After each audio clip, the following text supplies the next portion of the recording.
Resource guarding. What is it and how can we prevent it? So we'll start with what is resource guarding. Resource guarding is dogs or puppies who try to take possession of something and become very upset if someone, whether it's a human or even another dog, tries to take it away from them.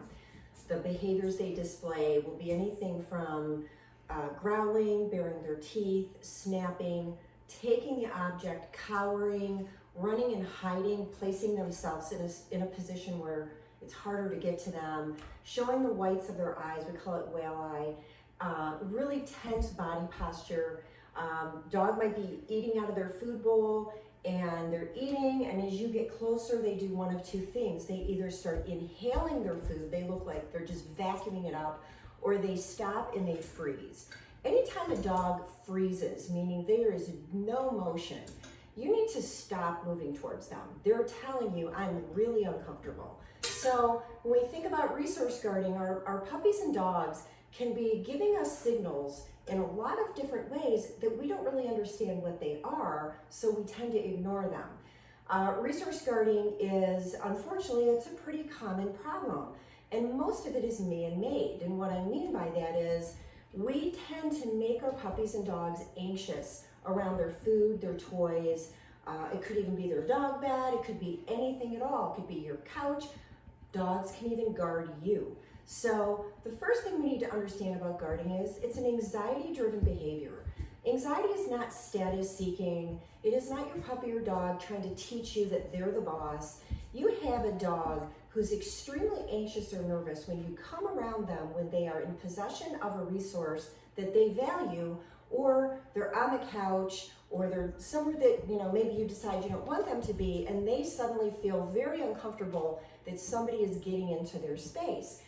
Where the problem really goes sideways is ways in which humans attempt to correct the behavior. So an example would be you have a new puppy and the puppy steals your shoe. You walk into the room, you see the puppy chewing on your shoe.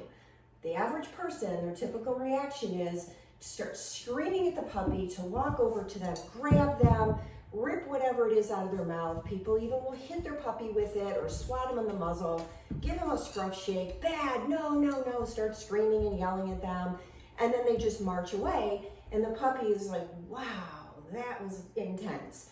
And the human thinks, I taught him a lesson, he'll never do that again. We didn't really teach him anything except you coming near him when he has a possession has a really bad outcome for him. So what tends to happen is over time, that puppy's gonna just keep stealing things, especially if you leave things out. They're gonna take things, they're gonna steal things. And every time you walk in the room, it's the big explosion again. The screaming, the yelling, the grabbing them, the taking the objects away. Over time, the average puppy or dog will start to be quickly conditioned that when I have a resource and a human comes into the room, really bad things happen for me, I need to start warning that person that they need to stay back and stay away from me. And that's where one day you walk in the room and Buster has something and all of a sudden you get a growl, bares his teeth at you. He's letting you know, do not come any closer. Why? Because you've taught him through repetition that really bad stuff's gonna happen to him if you come any closer. A lot of times, unfortunately, when the puppy or dog growls or shows their teeth at you, the human then explodes. Oh my, no, you will not growl at me. And they really get into hand-to-hand combat with the puppy or dog. Now you've confirmed your puppy or dog's worst fear. You're crazy, and you can't come near them when they have something. So unfortunately, where things just go completely sideways is in our attempt to teach the puppy not to guard, we've taught them to guard even more, and we've also taught them that we are not safe when we come near them. So what does all this mean? First, if you have a puppy or dog, any age, I've seen puppies guard as early as 8 weeks. We know there can be a genetic component because it's an anxiety-driven behavior. It can be environmental, meaning a puppy in a litter. Maybe there was too much competition within the litter and they weren't whelped and raised properly. So they kind of hit the ground with a lot of stress and anxiety growing up in their litter, and they just bring that with them when they move in with you. But we also know it can be man-made. So if you have a puppy or dog showing any symptoms of guarding, even mild symptoms, you need to seek professional help immediately.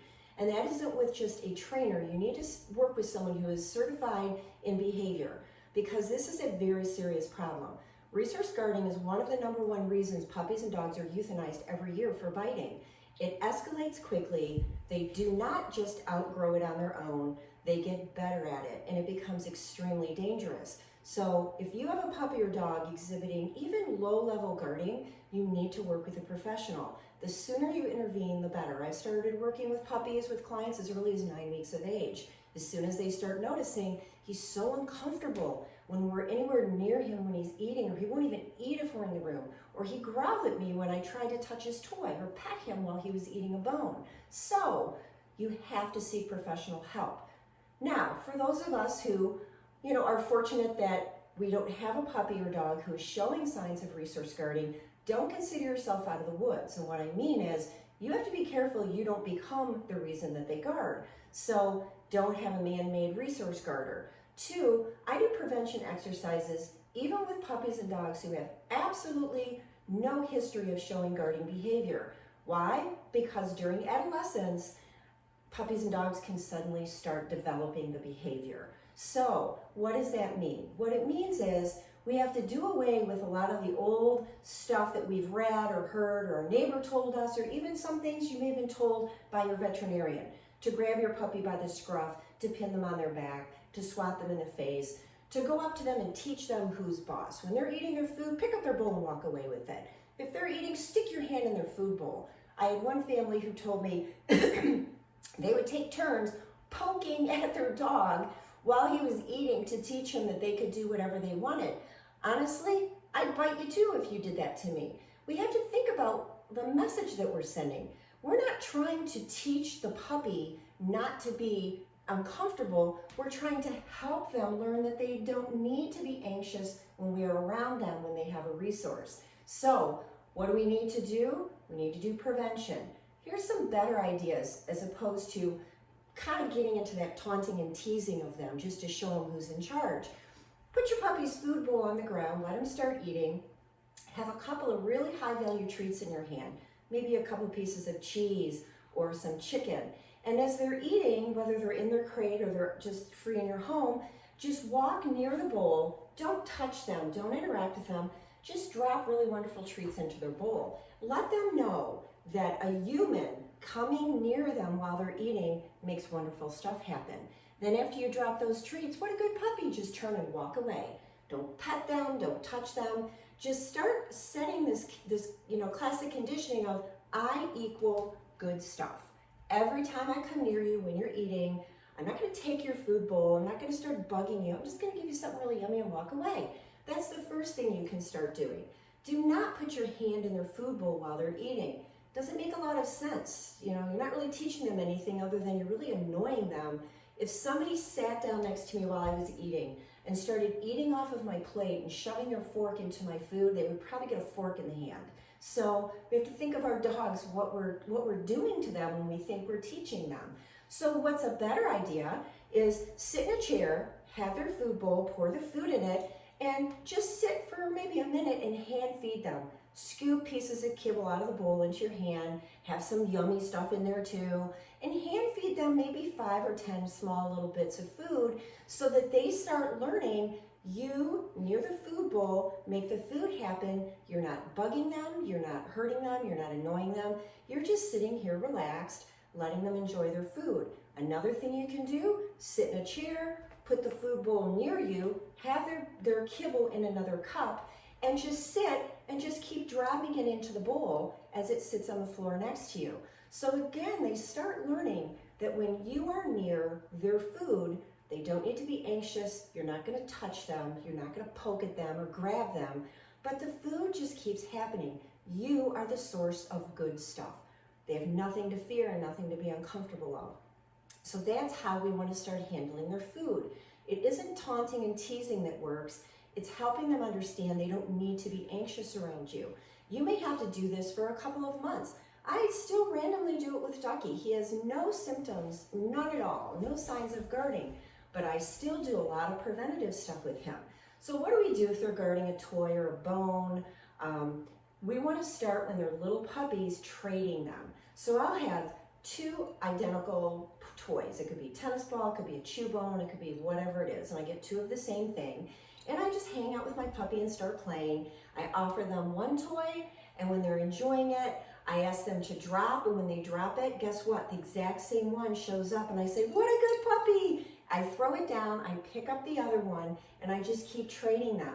You give me that, I give you this. It's a win-win. There's no reason to guard anything. If our puppies can learn a really reliable drop, meaning willingly open your mouth and let things fall out, you get rewarded every single time. I have previous videos on this page that talk about teaching drop. You need to have verbal cues for your puppies and dogs. Drop is critical. Drop the rock you picked up in the yard, drop the shoe, drop the bone, drop whatever it is, not because I'm gonna wail on you, because I'm gonna reward you for choosing to drop it, and then I'm gonna give you something that you can have, and it's probably gonna be even better. So if we play this trading game, we take all the anxiety of the puppy is hunkered down with their bone, they're really uncomfortable, and you're gonna just walk up and rip it away from them to teach them who's boss. It's not effective. Instead, hey, how about if you give me that, I'm gonna give you this. What a great puppy. And your puppy stops being anxious when you come near them when they have a resource. Now, obviously, they're gonna pick things up over time that they just shouldn't have, and you may not have something to trade them. That's where the drop cue is critical. I'm not always walking around with a trading object on me, but I can always say drop. And then as soon as they drop it, woohoo, and I can run to the kitchen and give them a treat and grab them something that they can have. This is why having trained verbal cues is so important, because there will be those split-second decisions where you have to cue them to do something. They do it, you can mark it with, yes, good job, and then you run to the closest place you can get a reward for them or an object that you can trade them. So it's all about trading. It's not about ripping it out of their mouth and telling them how much trouble they're in. And then we want to just think about the puppy or dog who's hiding from us. So if you have a pup who grabs something that they shouldn't have and they run into a hiding place, never ever corner them. Don't walk into the corner, lean into them, start lecturing them, grab them. You are just setting yourself up for a dog bite. And you're teaching your puppy, again, they need to fight back. And you start teaching that at an early age, you're gonna have a serious problem very quickly. Instead, you call them to come to you. You ask them for a touch. They can't do two things at once. They can't guard this object and follow a cue like touch or come or drop. You always call them to come to you. You don't go after them to go and get them. This is why basic training is so important. It isn't just about sits and downs. It's about teaching them critical skills that could really help them when they start going through adolescence, developing behavior issues that you're trying to turn around. This is where your basic training, your foundation training is critical. But when it comes to resource guarding behavior, I can't stress enough the importance of not overlooking it. Your puppy or dog will not outgrow it on their own. They will not wake up one day and say, oh gosh, I just have no reason to guard anymore. They will perfect what they practice. They will get better at it and they will become dangerous. But the good news is there's so much we can do to intervene early, to prevent the behavior from ever developing, and help our puppies and dogs feel extremely comfortable and confident when they're around us, and therefore they will have no reason to guard. But if they do, you need to seek professional help immediately.